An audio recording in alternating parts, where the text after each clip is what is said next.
Hello, welcome back to episode 2 of Advice for Freshmen. Today's guest on the podcast is Naya. Hello. All right, Naya. Naya, what grade are you in? I am a junior right now.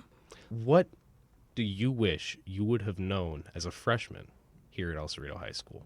Well, actually, I wasn't here as a freshman at El Cerrito High School. I attended a small charter school in Oakland where if I did get any advice, the advice I would have been wished that I would have received would have been like, let me see.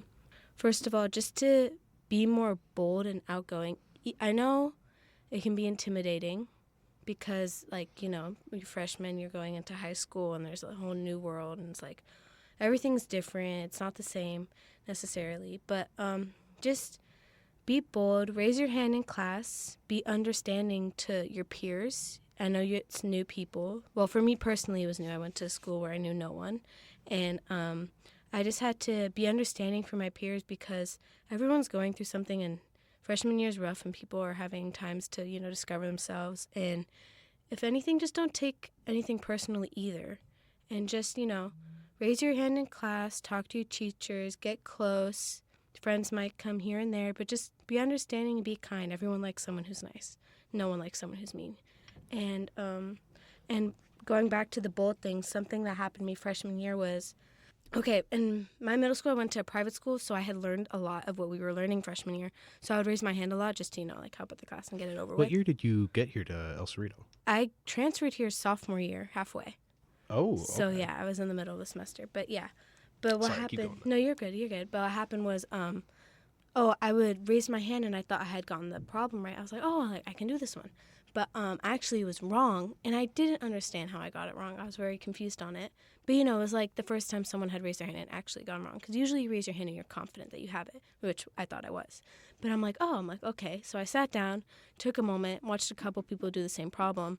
I raised my hand again, and luckily I actually don't know how I got it right, but I did get it right, which was awesome. And then my teacher was like, I just want to give you props on you just coming back up here and putting yourself out there to do it again, even though, it might have been a little embarrassing, like, oh, you got that wrong. But, like, once again, everyone makes mistakes, and I feel like it also just showed my vulnerability in a way to my classmates. Also, my old school was very tiny, so I knew a lot. I pretty much knew everyone. But, and it just was like, it's like, it's okay to make mistakes in this class because that's how you learn from them, even though it is very intimidating, but it happens, and now I really know because I made a mistake and it's now drilled in my head. But being that, and also how would you say the environment is different at a bigger school like this? And does that change the sort of advice you would be giving? If someone's going to a smaller school than El Cerrito, would you give them different advice? Well, with the bold thing, no, in class at least, because honestly, no one's going to remember if you asked a question you made a mistake later in the day in a small or bigger school. So it's fine either way. But the community, I don't know. I feel like I was definitely more comfortable in my old school. But still, honestly, here I wouldn't care as much because I feel like everyone's in their own world. And it's like, everyone's just trying to get through the day and they don't really care. And if you make a mistake, maybe they'll look and be like, but like no one really cares because they'll forget in like 5 minutes later. But and I would keep that advice just everywhere.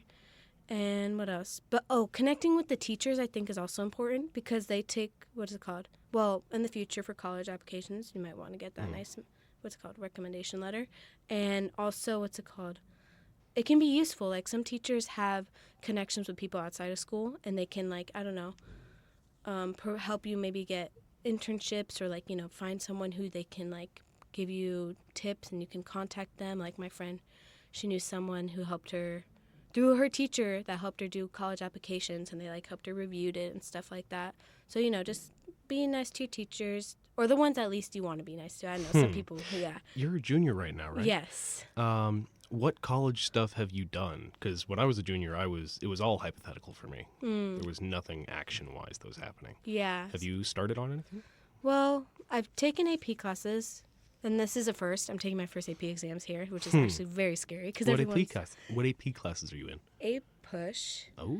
So AP US History and AP Lang, and Comp, sorry. AP Language and Composition. And the next year I have AP Lit. That's all I know. It's like a requirement or something. But The teacher's great for that class. Mr. Jepson, right? Yeah.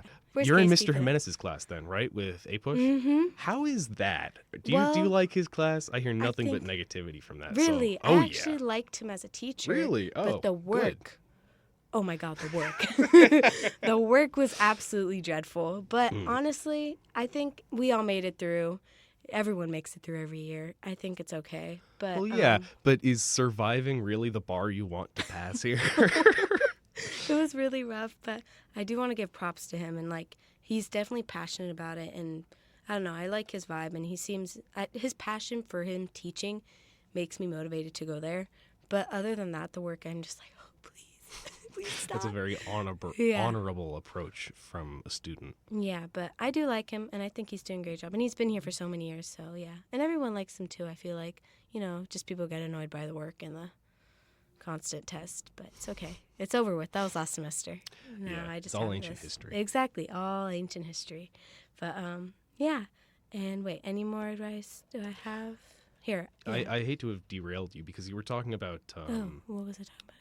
relationships with teachers. Oh, yeah. Oh, but I got to my point. Just Okay, stay good. connected and like, yeah. In that case, then, when it comes to teachers, do you have any way of like figuring out if a class is a right fit for you, or do you just suck it up regardless? Do you just take a class because you have to, or do you actually have you ever dropped a class? I tried to take a French class over the summer. Had to drop it because I was busy though. So that was different. So yeah. But usually I just suck it up. I feel like at my old school though I could have swapped classes. I don't know about here though. I had to have cert. I'm like back. What's it called? I don't know. It's really complicated. Here's complicated with the schedule. I don't know. Remember, and They it love gets to do full. everything Yeah. overly complicated. Yeah, I'm just like I just sucked it up and just like whatever. But yeah, no, my classes this year haven't been bad, because it's also a semester, so it's not. Right. I feel like it's a lot shorter. My old school was a year thing, so if you had one bad teacher, it's the whole year. So yeah. Yeah. Have you enjoyed that change? It has its pros and cons, mostly pros though actually, because I can get everything done in one semester and it's quicker and it's gone easier, but. Sometimes the class hours get to me, but usually not. My old school was actually longer. It was 2 hours, and we had only 3 classes. So I was like, oh my God. But, yeah. They're talking about doing away with the block schedule and reverting back to something more I've similar. heard about that. I hope that happens after I graduate, though. Because Yeah. that will switch everything up. And I feel like a lot of people's credit, and, like, they just did accommodations with, like, adding geometry and, like, like, doing 2 math things in one. Oh, right. You know what I mean? So they'll have to, like, it's going to be a whole thing. So I hope that's after I graduate, just because I'm so close. You know what I mean? Like, why change it up for me now? So, yeah. But, yeah, that's all I have to say about the schedule. It's pretty good, though. It's nice. And, yeah, we get out 3:30, so. You got any advice for extracurriculars or stuff like that? Oh. Whether it comes to, like, clubs or work or whatever, anything. Well, okay, clubs for me was new. I didn't really have any clubs in my school, but I did join one this year finally.